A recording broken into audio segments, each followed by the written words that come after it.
Well, Kasper, welcome to Dublin, your first visit to Ireland.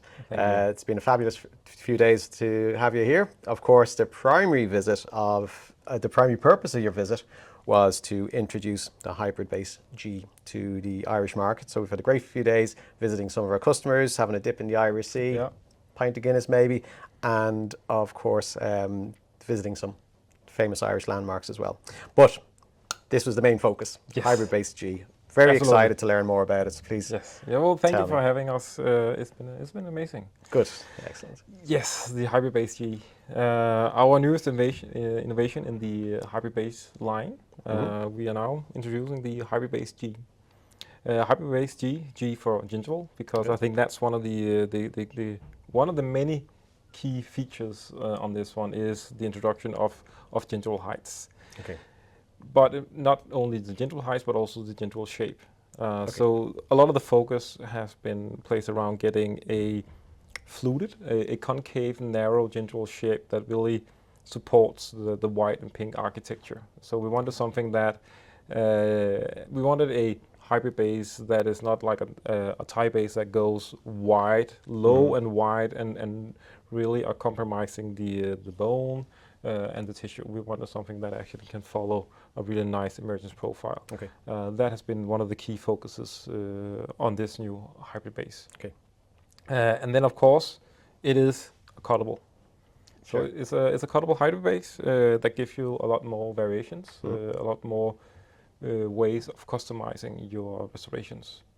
It comes in, you can say, 5 variants. Out of the box is a 7.5 millimeter high chimney. We have a cut indication. You can see the indications grooves on the actual hybrid base. So we have a cut indication of 5.5 millimeters and 3.5 millimeters. Okay. And that's in the horizontal plane. But not only that, we also have cut indications in actually a 25-degree angle for more options. Basically for those anterior regions where you have high aesthetic needs, we can actually cut it in an angle instead of a horizontal plane. Excellent. Which means you can build up more internal structure inside your restoration. For sure. And I suppose as a combination then with the multiple gingival heights and the higher chimney implants, if it tends to be lower, you got more of the base then coming out of the gum to provide a much stronger foundation for the crown to sit on, which is excellent. In terms of trimming and adjusting, which I love the idea of the concept of it. How can we do that reliably and accurately? Yeah, exactly. That's a really good point, because you need to be able to cut it with some kind of certainty and precision. Of course, we have indicated these grooves on the hybrid base that you can follow. You can work on a microscope and cut for that, or you can use the downloadable jigs that we have. So with the libraries, there will be a folder containing STL files. STL files that you can mill in zirconia. And then sinter, because it will be hard, it will last for a long time, and it will simply allow you to have the cutting disc kind of flow against the surface of this zirconia jig. Sure. And it will cut it very nicely. Very good. We have guides that kind of show how you can do both freehand cutting and also cutting with the jigs. We recommend cutting it following the jigs, and then simply just while in the jig, you can polish it with a rub tool to get that very nice finish, deburring it and everything, and you're good to go. And you know the cut that you have will match what you have from the library. Yeah. Library, I just took the words right out of my mouth. So in terms of libraries, have we got compatibility with ExoCAD and 3Shape? Yes, of course. Excellent, excellent. And then in terms of how does it work then is in terms of the library, and how does a user select the intended height or angle that they're going to work to? Yeah, we of course try to make it as user-friendly as possible. So in the libraries, all the cut indications and the 7.5 millimeter standard out-of-the-box height is already described in the library. Okay. Depending on 3Shape or ExoCAD, it's kind of like the same. You go through the order form or the order selection, you select the appropriate gingival height that you want for your restoration, and then you have the option to select the different heights, cuts, and the feature, the guide cut. Okay. Excellent. Nice and simple. And of course, if you select one and you find out it actually doesn't fit right with your design, you can just change that height or the angle indeed. And you can go back and change it. And it will be visual in both 3D and ExoCAD. You'll see promptly which kind of selection you have and how does that actually fit the restoration that you're doing. Awesome. Make sure you got enough material thickness around. Yeah. And the big cutout here, what's that for? Yeah, we have the big cutout. It actually doubles. It has two functions. It is the locking mechanism. Okay. So that's a locking mechanism built into the library with the mating surface, with all the nice features that we also have on some of the previous hybrid bases, where we have the centering pillars inside, and we have the locking mechanism as well. Sure. But then, of course, it's also for the angulation. Okay. Yes. Yeah. Of course, using the hexalubular screw that now comes co-packed with the hybrid base. Excellent. And in terms of angulation, is there a max? Is there a limitation? And does it vary from one system to another? It's the same hexalubular screw that we have always used. It goes up to 28 degrees angulation. It's the same driver. Everything is as it used to be. But the new thing here is that we're not saying it's up to 28 degrees. You can actually, on all platforms, angulate 28 degrees. Okay. And we can control that with the different gentle heights by having different screws. So the screw that will follow the hybrid base in the packaging will be the appropriate screw for that in the platform you have selected. Okay. And that will ensure that the angulation point of your screwdriver is in the correct place, allowing you to have 28 degrees angulation on all platforms. Fantastic. And that's both engaging and non-engaging. Okay, awesome. And those screws are available separately as well, should the need arise. Spare part is of course also available. Yeah, awesome. And tell me about the grooves. I've always been a fan of the groove retention grooves. Yeah, and that's a very engineering part of the Elos hybrid bases, right? And it's actually been improved. You don't really see it with the naked eye. It's been on the hybrid bases from the beginning, and it serves a really important purpose. On this one, we have improved it slightly. We changed the geometry of these retention grooves. So the retention grooves goes clockwise and counterclockwise up and down the chimney of the hybrid base, acting as mechanical retention. Okay. On this one, we changed the geometry a little bit to be a little more aggressive, give you more mechanical retention. Okay.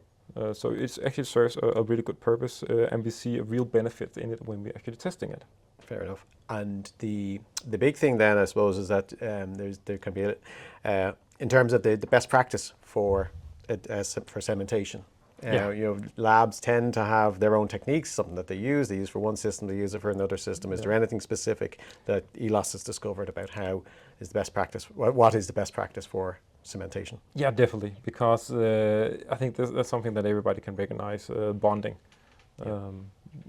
How to actually achieve a good bonding. And that's something that we actually spent a lot of time on, and on our website you will find a white paper that we published a few years ago where we actually studied the effects and parameters around bonding and how to achieve a high bonding strength. Okay. And it's actually quite interesting, but the key features actually I think is quite important. What we find by doing this study together with labs and internally is that the cleaning method is extremely important. Okay. We tested 3 different types of cleaning methods. We tested the steam cleaner.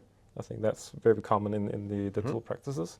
We tested the steam cleaner. We tested a cleaning agent. A lot of the cement that you're using, they'll actually come with a cleaning agent and maybe also a primer. Yep. And we tested IPA, a normal alcohol.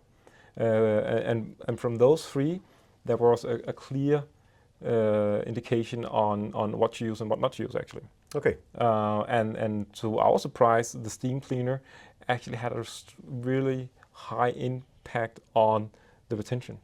In a good way or a bad way? Well, in a bad way, because it actually gave us the lowest retention strength, but it also gave us the largest spread of all the samples that we did within that test on steam cleaner. That's interesting. It had the highest spread, so some were good, but some were also really, really bad.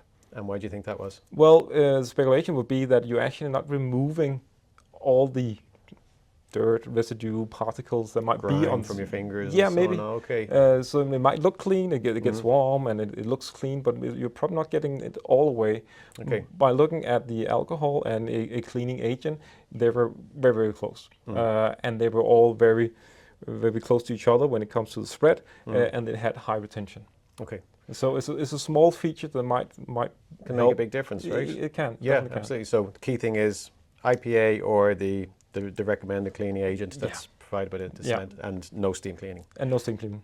And then sandblasting. Yeah, and that is I find that is a difficult conversation sometimes, because what we saw also, and I think we need to distinguish on the type of restoration that you're actually doing. So our hyperbase have always had these mechanical retention grooves, but when you talk to different labs and say, well, we always been schooled in blasting the tie base or the temp cylinder or the stock abutment that we use to get some kind of abrasive surface. What we see is we build in a mechanical retention, and we did that to ensure that we have a large retention area, surface area that we could build retention on, and we made the mechanical retention to ensure that you have this high retention and the cement kind of loot into all these cracks. When you do the sandblasting of these kind of profiles, you're actually very counterproductive, because you're actually smoothing out what we create as a mechanical retention. Yes. So you're actually reducing the retention strength drastically by blasting a tie base, hybrid base that have mechanical retention. We're not the only one that have mechanical retention. I can certainly understand labs looking at maybe a completely smooth cylinder on a tie base or whatever, and say, well, okay, I need some kind of abrasive surface to have my cement stick. But when you see an Elos accurate hybrid base with built-in mechanical retention grooves, do not sandblast it. Yeah. Okay. Excellent. Good to know. And it's like and sometimes it's a habit. Yeah, it's a habit. Technicians will have a habit. This is how they and they just pick up a hybrid base. Completely understandable. Yeah. So the important thing there is always pay good attention to the IFUs. Yes, for sure, exactly. For sure. And tell me then, in terms of availability, it's a new product. So how are we doing in terms of we're doing platforms good. and we timeframe? we broken up into phases. Phase 1 is launch. I think we have 5 or 6 different implant systems out there right now. Excellent. Next phase will follow, and next year we have a full portfolio of hybrid base G. Excellent. Brilliant stuff. Well, from our perspective, we've been very excited. We've been very encouraged by some of the feedback from your KOLs. And as one of our good friends said, I think he referred to it as a customizable stock abutment. And he found actually his need now for customized abutments has plummeted since. And of course, the customers we visited over the past few days have been very, very encouraging, the feedback there as well. Yeah, absolutely. Everybody's excited about it. So looking forward to it. Yeah, thank you. Brilliant. Thanks for your time, Kasper. You're welcome.